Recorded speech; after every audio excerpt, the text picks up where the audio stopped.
बिस्मिल्लाहिर्रहमानिर्रहीम। आज आपके सामने कुछ मैंने फैक्ट्स रखने हैं कि डॉक्टर फहमीदा मिर्ज़ा, डॉक्टर जुल्फ़िकार मिर्ज़ा के जो कागजात मुस्तरद हुए और बदकिस्मती से उसके बाद जिस तरह स्टेट बैंक ऑफ पाकिस्तान उनकी सहूलतकारी कर रहा है, उस पर मैं कुछ चीज़ें आपसे शेयर करना चाहता हूँ। जो बैकग्राउंड है वो इस तरह है कि जी मिर्ज़ा शुगर मिल्स ने 1990 में 33 करोड़ 30 लाख 42,113 रुपये का कर्ज़ा लिया और इस कर्ज़ की वो अदायगी नहीं कर सके। जो बैंक है उसने रिकवरी के लिए सिंध हाई कोर्ट में एक सूट फाइल किया 2003 में, जिसमें उन्होंने 35 करोड़ 53 लाख 88,410 रुपये का क्लेम किया कि ये रिकवरी कराई जाए मिर्ज़ा शुगर मिल से। सिंध हाई कोर्ट ने 29 नवंबर 2023 यानी अब से तकरीबन 1.5 महीना पहले 21 करोड़ 97 लाख 84,952 रुपये की डिक्री कर दी मिर्ज़ा शुगर मिल के ख़िलाफ़, और ये पैसे उनको देने का पाबंद किया कि ये बैंक को अदायगी करें जिसकी वो डिफ़ॉल्ट कर गए थे। इसमें जो डिक्री हुई वो तो मिर्ज़ा शुगर मिल के ख़िलाफ़ हुई, लेकिन ये एक लेटर ऑफ गारंटी है।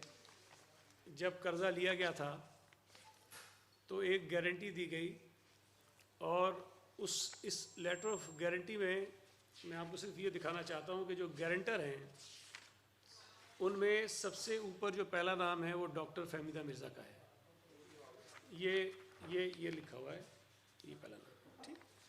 अच्छा, इसमें एक लाइन में पढ़ देता हूँ ताकि आपको अंदाज़ा हो कि गारंटर की जिम्मेदारी क्या होती है। बिल्कुल आखिरी नुक्ता इसका कहता है that this guarantee shall be binding on us and on our heirs, legal representatives, executors and administrators। इसका मतलब है जिन लोगों ने दस्तखत किए हैं वो ये कह रहे हैं कि हमारे ऊपर ये बाइंडिंग है कि हम ये सारे इसकी जिम्मेदारी लेते हैं और अदायगी करेंगे। ये उसमें डॉक्टर फहमीदा मिर्ज़ा साहिबा का नाम इसके अंदर मौजूद है। अच्छा, इनके जब कागजात जमा हुए तो मुख्तलिफ़ लोगों ने मुख्तलिफ़ रिटर्निंग अफसर्स के सामने ऑब्जेक्शंस फ़ाइल किए। सादिया साहिबा बैठी हैं, इन्होंने यहाँ जो रिज़र्व सीट्स पे उन्होंने कागजात जमा कराए, डॉक्टर फहमीदा मिर्ज़ा ने, इन्होंने यहाँ ऑब्जेक्शन फ़ाइल किया। बाकी मुख्तलिफ़ लोगों ने मुख्तलिफ़ नशिस्तों पर जहाँ इनकी फैमिली ने कागजात जमा कराए थे उन्होंने जो है ये एतराज़ात उठाए। अच्छा, इसमें आपको पता है कि जब कागजात कोई भी कैंडिडेट फ़ाइल करता है, नॉमिनेशन पेपर जब फ़ाइल करता है, तो जो आर ओ होता है वो तमाम तफसीलात मुख्तलिफ़ इदारों को वो भेज देते हैं, और वहाँ से फिर क्लियरेंस सर्टिफिकेट्स आते हैं कि हाँ जी कोई यूटिलिटी बिल की इनके ऊपर नहीं है, किसी बैंक का कर्जा इनके ऊपर नहीं है, किसी केस में सज़ा इनके पास नहीं है। तो तमाम इदारे जो हैं वो अपनी क्लियरेंस आर ओ के पास भेजते हैं, और जब हम स्क्रूटनी के लिए जाते हैं तो आर ओ के पास वो सारी तफसीलात पहले से मौजूद होती हैं कि किस किस इदारे ने क्या क्या कुछ इस कैंडिडेट के मुतालिक लिख के भेजा है। तो जब इनका केस गया तो ये एक ख़त है चीफ इलेक्शन कमिश्नर को भेजा हुआ है स्टेट बैंक ने। उसमें उन्होंने ये लिखा है कि जी जो नॉमिनेशन पेपर है उसमें आपको पता लिखा होता है कि जी 20 लाख से ऊपर जो है, अगर किसी, बल्कि वो मैं पढ़ देता हूँ ताकि आपको आसानी हो जाए। ये नॉमिनेशन पेपर है इनका जी, ये, और इसमें एक तो जहाँ हम एसेट्स और लाइबिलिटीज़ लिखते हैं अपनी कॉलम में, ये एक फॉर्म होता है इसके अंदर जिसमें एसेट्स लिखने पड़ते हैं कि मेरे असासे क्या क्या हैं, उसकी तफसीलात हम देते हैं, और उसके बाद जो ये आखिरी होता है ये लाइबिलिटीज़ हैं कि मेरे ऊपर क्या क्या लाइबिलिटीज़ हैं वो मेंशन करते हैं। ये डॉक्टर फहमीदा मिर्ज़ा साहिबा का फॉर्म है, और इसमें इन्होंने कहीं पर भी लाइबिलिटीज़ का जिक्र नहीं किया कि मेरे ऊपर कोई लाइबिलिटी भी है, कोई कर्जा भी है, कोई मैंने डिफ़ॉल्ट भी किया है कि मुझे ये पैसे अदा करने हैं। अच्छा, उसको हटा दें अगर हम एक चीज़, एक नज़र के लिए, एक लम्हे के लिए, कि कोई डिफ़ॉल्ट हुआ है, कोई कर्जा इनके ऊपर था या नहीं था, इसमें ना लिख कर भी उन्होंने कंसीलमेंट ऑफ फैक्ट्स किए, उन्होंने हकायक छुपाए हैं। और ये भी आपके इल्म में है कि अगर कोई कैंडिडेट कोई चीज़ छुपाता है तो सिर्फ इस बुनियाद पर भी उसके पेपर मुस्तरद हो जाते हैं। तो अगर हम एक लम्हे के लिए छोड़ दें ये सारी बातें कि कर्जा इनके ऊपर था नहीं था, दिया नहीं दिया, ये जो नॉमिनेशन पेपर उन्होंने भरा है इसके अंदर भी उन्होंने कंसीलमेंट की है और ये ब्लैंक छोड़ा हुआ है इन्होंने, ये आपके सामने है। अच्छा, फिर इसी में सुप्रीम कोर्ट का एक फ़ैसला आया था 2018 में, जिसके बाद उन्होंने तमाम उम्मीदवारों के ऊपर ये लाजम कर दिया कि हम नॉमिनेशन फॉर्म के साथ साथ ये एक एफिडेविट जमा कराएंगे। उसके अंदर बहुत सारी चीज़ें हैं, अपने वो ड्यूअल नेशनलिटी का भी है, अपने जो आपके 3 साल के ट्रेवल्स बाहर के होते हैं वो लिखना पड़ता है, आपने इनकम टैक्स एग्रीकल्चर टैक्स कितना दिया वो आपको लिखना पड़ता है, वो सारी चीज़ें इसके अंदर मौजूद होती हैं। लेकिन इसमें जो इसका पॉइंट बी है, बिल्कुल शुरू में लिखा हुआ है, बिल्कुल शुरू में, उसमें ये कहता है no loan for an amount of 2 million rupees और more is obtained from any bank, financial institution, cooperative society or corporate body in my own name or in the name of my spouse or any of my dependents or any business concern। अब ये क्या कहता है कि किसी bank से, किसी financial institution से, किसी कॉरपोरेट बॉडी से मैंने या मेरे शौहर ने या बीवी ने या मेरे डिपेंडेंट जो बच्चे हैं उन्होंने कर्जा कोई नहीं लिया, उसका डिफ़ॉल्ट नहीं किया, और इवन अगर बिजनेस कंसर्न है तो उसने भी नहीं लिया। मतलब ये कि मिर्ज़ा शुगर मिल तो नहीं किया ना, तो अगर मिर्ज़ा शुगर मिल का है तब भी इनके ऊपर आता है, अगर जुल्फ़िकार मिर्ज़ा का है तब भी इनके ऊपर आता है, अगर फहमीदा मिर्ज़ा का है तब भी इनके ऊपर आता है। तो ये इसके अंदर वाज़े तौर पर लिखा हुआ है। और यहाँ सिर्फ 20 लाख की बात है, यहाँ जो मैं आपसे बात कर रहा हूँ तकरीबन 22 करोड़ रुपए की है। तो इन्होंने इस फॉर्म के अंदर भी एक तरह से ये छुपाया और इसके अंदर इन्होंने नहीं लिखा। अब जो ख़त भेजा इनको इलेक्शन कमीशन ने, जब आरओ सबकी तफसीलात भेजता है तो इन्होंने ये ख़त भेजा और इस ख़त में ऊपर तो वही लिखा है कि जी क्या तफसीलात दी जाती है, लेकिन नीचे लिखा है further candidate spouse dependent is also director owner of the following companies having overdue write off amounting to ₹2 million and above for last 1 year। अब इसमें जो नाम इन्होंने दिए हैं वो इनकी वालदा हैं गालिबन बिल्किस ज़फ़र मिर्ज़ा साहिबा, शायद जुल्फ़िकार मिर्ज़ा साहब की, तो ये इनके नाम है। फिर आगे डॉक्टर फहमीदा मिर्ज़ा साहिबा का नाम है और ये दूसरी भी इसमें नाम इनका दिया हुआ है, ठीक है जी, ये एक उनका आ गया। अच्छा, इंटरेस्टिंगली उसके बाद 1 जनवरी को जब छुट्टी है स्टेट बैंक ऑफ पाकिस्तान एक ख़त जारी करता है। हालांकि कर्जा स्टेट बैंक का नहीं है, कर्जा तो किसी और बैंक का है, और एफिडेविट जो जमा कराया उसके अंदर मैंने आपको पढ़ के बताया है कि वो कहते हैं 20 लाख की बात करते हैं और यहाँ 22 करोड़ की बात है। हाई कोर्ट की डिक्री हुई है और एक आध जगह पे कागजात पे जो एतराज़ है वो एमसीबी की तरफ से है, जो बैंक है उसने एतराज़ किया कि जी ये डिफ़ॉल्टर हैं और इनके कागजात एक्सेप्ट ना किए जाएं। लेकिन स्टेट बैंक जिसका बराह रास्त इससे कोई ताल्लुक नहीं है, लेकिन वो फौरी तौर पर मिर्ज़ा फैमिली के रेस्क्यू के लिए आता है और इनको बचाने की कोशिश करता है, और वो प्रोविंशियल इलेक्शन कमिश्नर को एक ख़त लिखता है, छुट्टी के दिन ख़त लिखता है, और उसमें वो कहता है please refer to your notice dated 30/12/2023 copy attached address to Mrs Fahmida Mirza. उनको लिखा है इलेक्शन कमीशन ने फहमीदा मिर्ज़ा को, जवाब ये दे रहे हैं इन this regard it is confirmed that the overdues and right offs reported in hour later number, ये जो मैंने आपको पढ़ के सुनाया इलेक्शन कमीशन का ख़त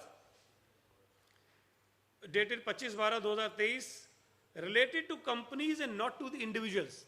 अब स्टेट बैंक सफाई कह दे रहा है कि जी वो जो हमने बताया है कि लाइबिलिटीज़ हैं या कर्जा है या ओवरड्यू है या राइट ऑफ है वो कंपनी के ऊपर है, इनके ऊपर नहीं है। स्टेट बैंक कह रहा है। सवाल ये पैदा होता है कि क्या स्टेट बैंक का ये काम रह गया कि किसी की इस तरह से सहूलतकारी करे जो कानूनी तौर पर कोई रास्ता, कोई गुंजाइश नहीं है कि उनके पेपर एक्सेप्ट हों। इलेक्शन कमीशन के कवानीन, पाकिस्तान का इलेक्शन एक्ट हमारा आइन सब वाज़े तौर पर ये कहते हैं कि अगर किसी ने डिफ़ॉल्ट किया है, कर्जा माफ़ कराया है, वो इलेक्शन नहीं लड़ सकता, वो नहीं लड़ सकता, उसकी फैमिली नहीं लड़ सकती।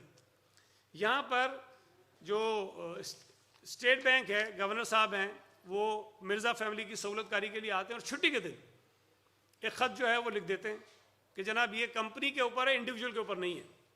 लेकिन फिर उसके एक दिन बाद, बीच में एक दिन छोड़ के 3 तारीख को बैंक के ख़त लिखता है, जिसका पैसा है, जिसने केस जीता हुआ है, जिसने आरओ के पास एतराज़ फाइल किया हुआ है।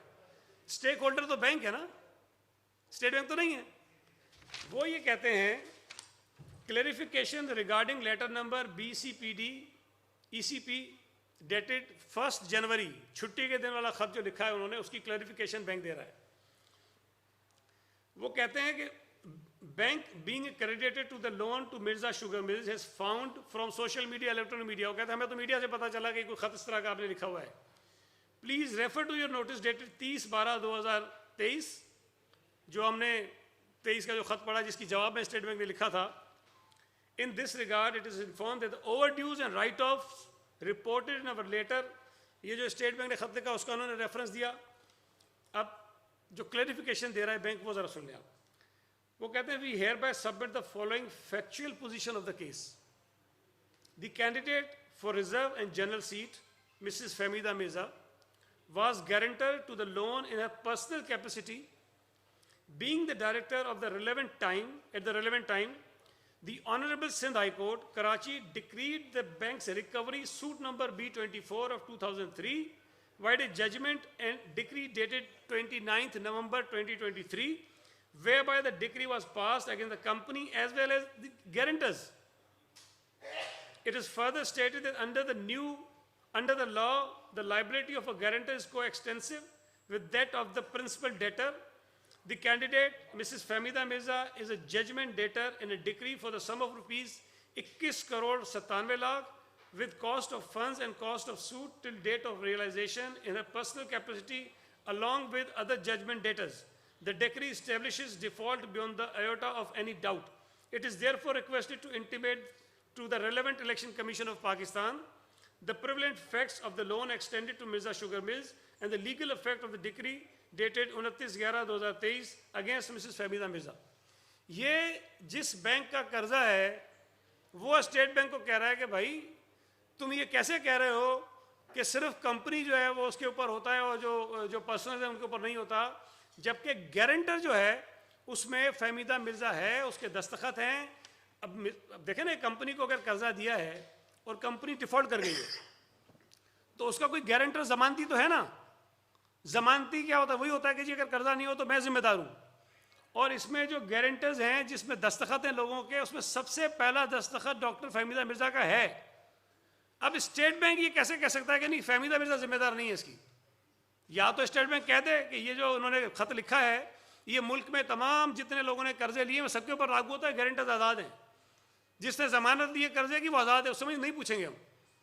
तो या तो ये कह दें वो, अगर ये इतनी उनके अंदर ताकत है तो ये कानून बना दें, सबके ऊपर लागू कर दें ये कि जो जमानती होगा कर्जे का उससे हम नहीं पूछेंगे, बस जमानती आज़ाद है, भले डूब जाए पैसा उसके डूब जाए।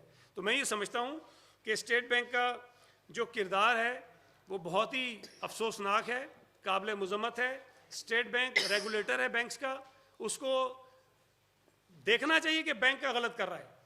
ये नहीं करना चाहिए कि अगर बैंक ठीक भी कर रहा है, कोर्ट का फैसला भी आ गया है, इलेक्शन कमीशन की सब चीज़ें ठीक हो गई, तो अचानक से स्टेट बैंक निकल आता है कि नहीं नहीं नहीं नहीं ये ऐसा ना करो, उसके पेपर रिजेक्ट ना करो और इसके ऊपर पैसे नहीं है।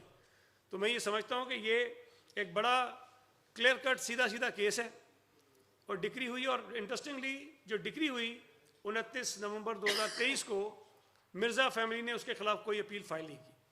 जब अपील फाइल नहीं की उसका वक्त गुजर गया, इसका मतलब ये है कि जो डिक्री हुई है उसको उन्होंने एक्सेप्ट किया हुआ है और ये पैसे उन्होंने जमा कराने।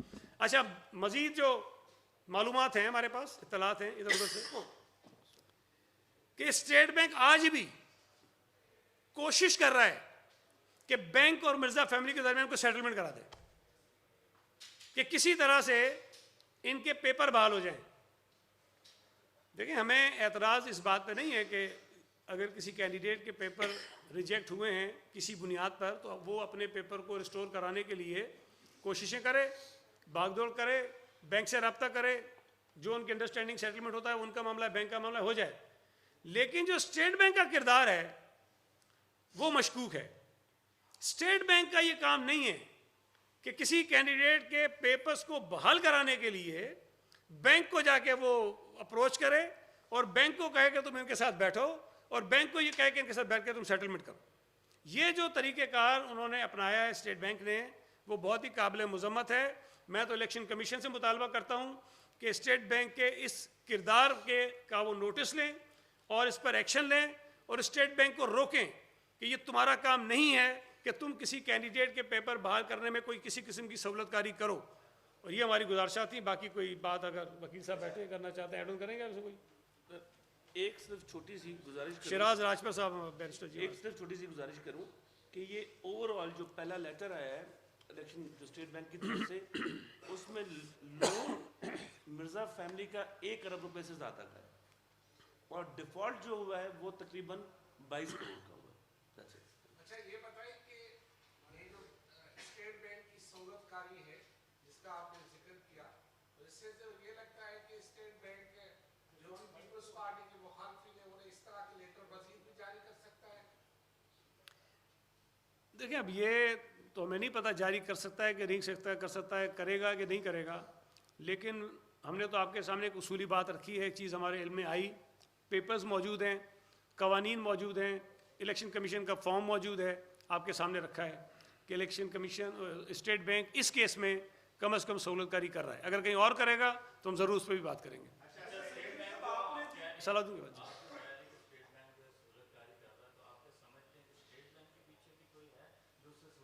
यार वो तो स्टेट बैंक बताएगा, मुझे क्या पता, मैं कोई पीर पीरनी तो हूँ नहीं।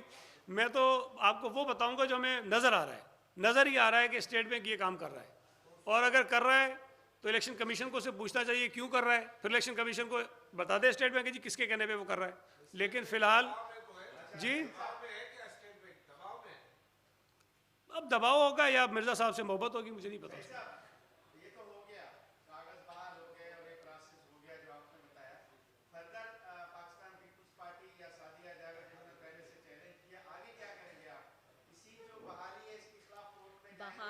बहाल नहीं हुए अभी कागजात नहीं देखें, मैं अर्ज करूँ आपसे, नहीं हर जगह जाएंगे। देखें एक तो कुछ केस होते हैं ना जो बड़े कमज़ोर केसेस होते हैं, उसमें इम्कान होता है कि जी ठीक है ये केस आइदर वे जा सकता है।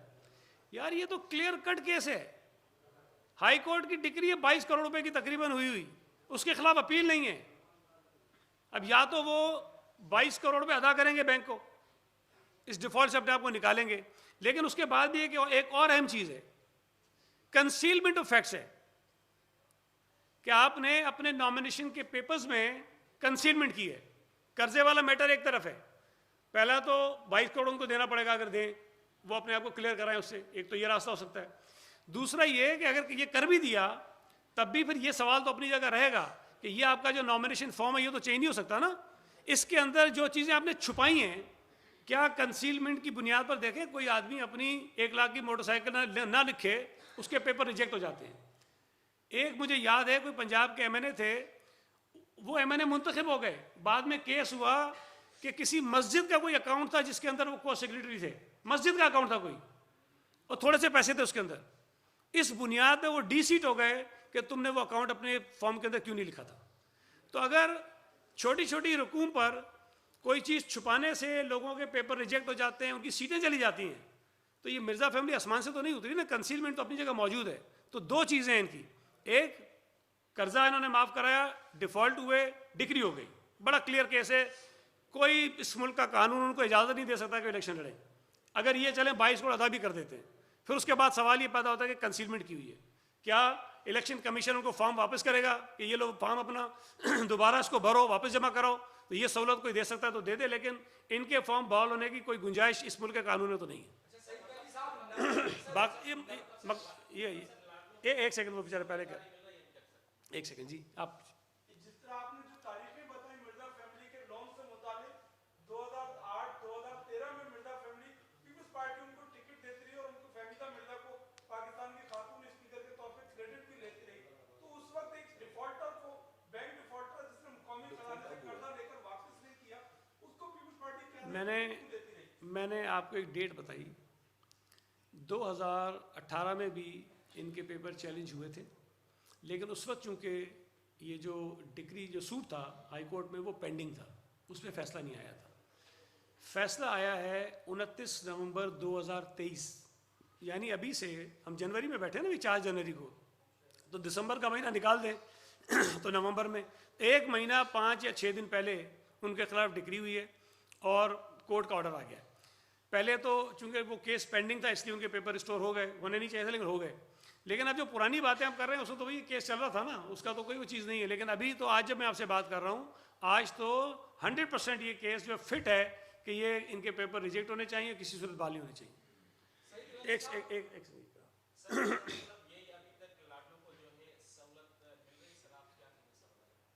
मैं तो आपको कह रहा हूँ कि सहूलतकारी हो रही है, इससे ज़्यादा वाजे मैं क्या कह सकता हूँ।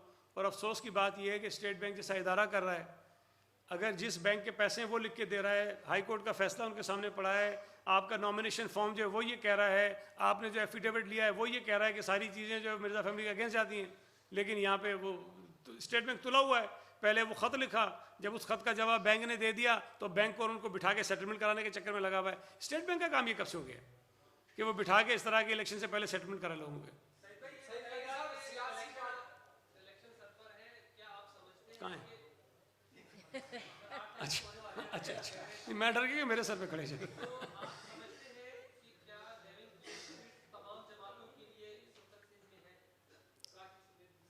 देखें, उसूली तौर पर, आइनी तौर पर, कानूनी तौर पर, अखलाकी तौर पर इंतखाबात में हर जमात को लेवल प्लेइंग फील्ड मिलनी चाहिए, चाहे वो मेरी जमात हो चाहे वो मेरी मुखालिफ जमात हो।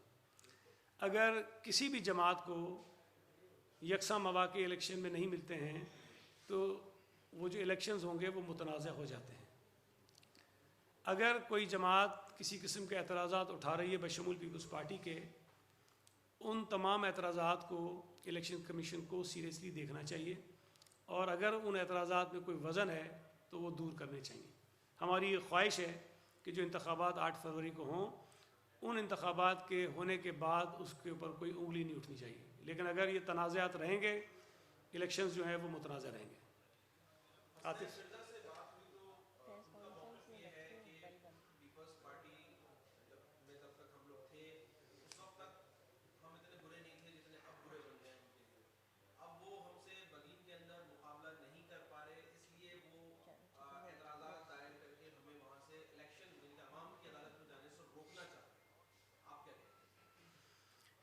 देखें, पहली बात तो ये है कि 2018 में भी पीपल्स पार्टी ने उनका मुकाबला किया था और अल्हम्दुलिल्लाह तमाम सीटों पे हारे थे। फहमीदा मिर्ज़ा कैसे जीती है वो मुझे आपको बताने की ज़रूरत नहीं है। हमारे उम्मीदवार के हज़ारों वोट मुस्तरद करके 800 वोटों से उनको जिता के असम्बली में पहुंचा दिया था, जीती वो भी नहीं थी।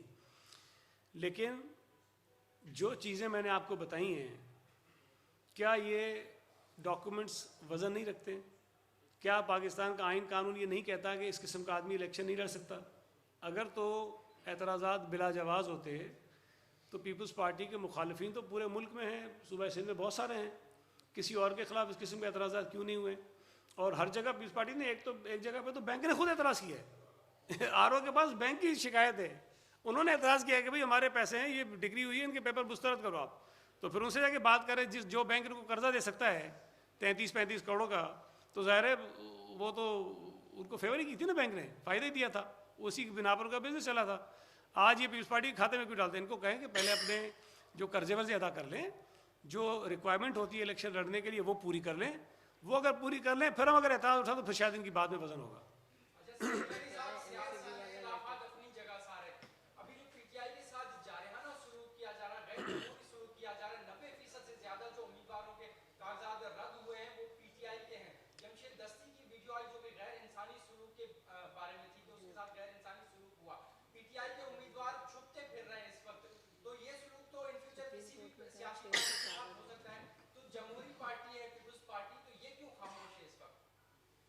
मेरे भाई, पहली बात तो ये है कि पता नहीं आपको कहाँ से डेटा मिल गया कि 90% पेपर उनके रिजेक्ट हो गए।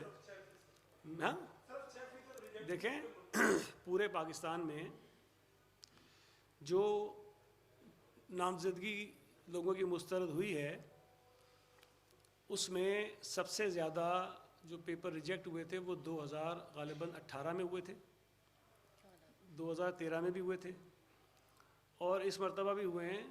अगर आप उनकी परसेंटेज निकाल लें तो 2023 में रिजेक्ट होने वाले पेपर्स की जो परसेंटेज है वो ज़्यादा नहीं है, वो उतनी है जो रिवायती तौर पर हर इलेक्शन में होते हैं, बल्कि शायद इससे ज़्यादा पेपर मुस्तरद हुए थे पिछले इलेक्शन में। यार इसको बेचारे को तसली तो कराने दो। तो अभी देखिए, पहली बात यह है कि पीटीआई के पेपर मुस्तरद होने की शायद ज़्यादा वजह ये होगी कि उनके बहुत सारे लोगों के ख़िलाफ़ केसेस हैं और बहुत सारे लोग उनके मफरूर हैं। अगर कोई आदमी मफरूर होगा तो उसको अपना नॉमिनेशन पेपर फाइल करने में दिक्कत होती है, मुश्किलात होती हैं और उसमें कहीं ना कहीं कोई कमी कोताही रह जाती है। या तो वो खुलकर आते अपने पेपर जमा कराते, और मैंने आपके सवाल से पहले एक बात कही कि तमाम जमातों को लेवल प्लेइंग फील्ड मिलनी चाहिए। अगर जमशेद दस्ती की बात करते हैं उसकी तहकीकात होनी चाहिए, अगर वो सच कह रहा है तो जिसने किया उसके खिलाफ कार्रवाई होनी चाहिए। लेकिन हम फ़ौरन से क्यों कह देते हैं कि पता नहीं वो सच कह रहा है, हो सकता है ना कह रहा हो सही, ये इम्कान ये भी तो सकता है कि गलत कह रहा हो। पीटीआई वाले इस मामले में बड़े चैम्पियन हैं, वो मारते भी हैं और रोते भी हैं। तो उनकी हर कही हुई बात पर आपको जो है वो यकीन इस तरह नहीं कर लेना चाहिए। पीटीआई ने जितना जहर हमारे इस माशरे में, हमारी मुल्क की सियासत में घोल दिया है, हमें उस जहर को निकालना है और लोगों के जहनों को सियासी तौर पर हमने ठीक करने की कोशिश करनी है। तो पीटीआई के साथ अगर ज़्यादतियाँ हो भी रही हैं तो वो तो फिर भी खुशकिस्मत हैं कि उनको अदालतों से रिलीफ मिल रही हैं। पेशावर हाई कोर्ट भी रात को खुल गई, उससे पहले भी बहुत सारी चीज़ें होती रहीं। लेकिन पीपल्स पार्टी के साथ तो कभी नहीं हुआ। जब से 1977 से कहानी शुरू करें, पीपल्स पार्टी के साथ जो कुछ इस मुल्क में हो, मुझे तो कभी कभी हैरत होती है मीडिया के दोस्तों पर भी, एंकर्स पर भी। वो 2017-18 में जो मियाँ साहब के साथ हुआ वहाँ से कहानी शुरू करते हैं। ओ भाई 77 से शुरू करो ना। जो शहीद भुट्टो के साथ हुआ, जो बेनज़ीर भुट्टो साहब के साथ हुआ, जो आसिफ अली जरदारी के साथ हुआ, जो पीपल्स पार्टी के कारकुनों के साथ हुआ, जो हमारे अहदेदारों के साथ हुआ, वो इस मुल्क के लगता है कि शहरी नहीं थे। उनके साथ जो जुल्म और ज़्यादतियाँ इस मुल्क में हुई हैं, उनकी हमारी पार्टी को ख़त्म करने के लिए, उसका कभी किस्सा जिक्र किया कभी किसी ने? वो आते हैं जी मियाँ साहब को उसमें गलत निकाल दिया तो बड़ी ज़्यादती कर दी, उनकी हुकूमत चली गई, उनको पनामी बेटे की तनख्वाह न लेने पे निकाल दिया। वो यार भुट्टो साहब को फांसी दे दी। बात तो यहाँ से शुरू करनी चाहिए कि जुल्फ़िकार अली भुट्टो को फांसी चढ़ा दिया बगैर कोई कानून नहीं दुनिया में बनता कि जिस तरह से भुट्टो साहब को फांसी दी थी। तो मेहरबानी करके सियासी जमातों के साथ होने वाली ज़्यादतियों का जब तस्करा करते हैं, हम मजम्मत करते हैं अगर ज़्यादती नून लीग के साथ हुई है, हम मजम्मत करते हैं अगर ज़्यादती पीटीआई के साथ होगी, अगर हम मजम्मत करेंगे अगर ज़्यादती एमक्यू के साथ होगी, लेकिन कम अज़ कम मजम्मत पीपल्स पार्टी के साथ होने वाली ज़्यादतियों की भी होनी चाहिए। और ये सफ़र जो ज़्यादतियों का शुरू हुआ है वो पीपल्स पार्टी से शुरू है। मेहरबानी करके वहाँ से सिलसिला शुरू करें, फिर दूसरों का नंबर आएगा उस पर बात कीजिएगा।